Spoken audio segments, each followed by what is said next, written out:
On a pu les voir complices lors d'un week-end très discret dans l'une de leurs destinations françaises préférées, Honfleur. Emmanuel et Brigitte Macron sont tout aussi unis, mais avaient l'air grave, pour mener des batailles pour la France. Ce 10 novembre 2022, le président de la République a ainsi lancé à Paris un projet capital aux côtés de son épouse si impliquée sur le sujet des enfants, un laboratoire pour la protection de l'enfance en ligne, réunissant une série d'acteurs internationaux. Il a interpellé à cette occasion le nouveau propriétaire de Twitter, Elon Musk, pour lui demander de se joindre à l'initiative, ajoute l'AFP. Elon Musk, will the bird protect our children? L'oiseau protégera-t-il nos enfants? A tweeté le chef de l'État en référence au célèbre logo du réseau social en forme d'oiseau bleu.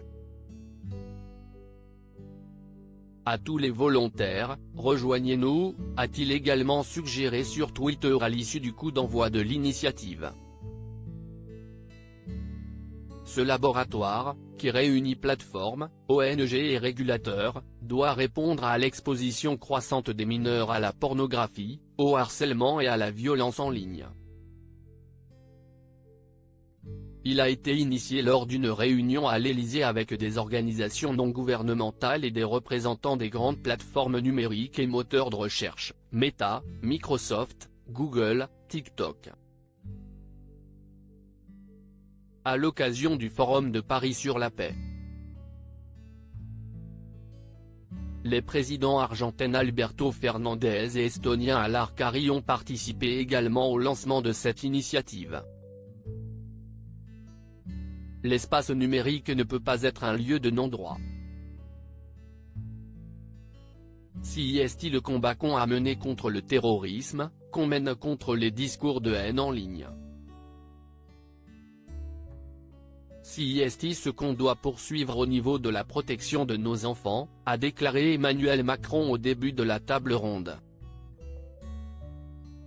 Ce laboratoire doit identifier les bonnes façons de réguler et de mieux protéger nos enfants en ligne, a souligné le chef de l'État, aux côtés de son épouse Brigitte, également mobilisée sur le sujet.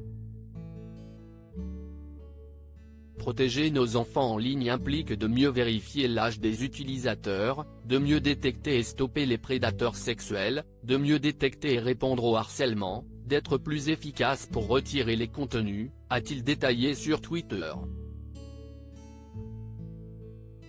Il faudra notamment voir comment agir vite et de manière coordonnée entre les multiples plateformes numériques pour retirer les contenus pédopornographiques ou intimes qui ont été diffusés sans le consentement des mineurs et de leurs familles, a-t-il insisté durant la réunion.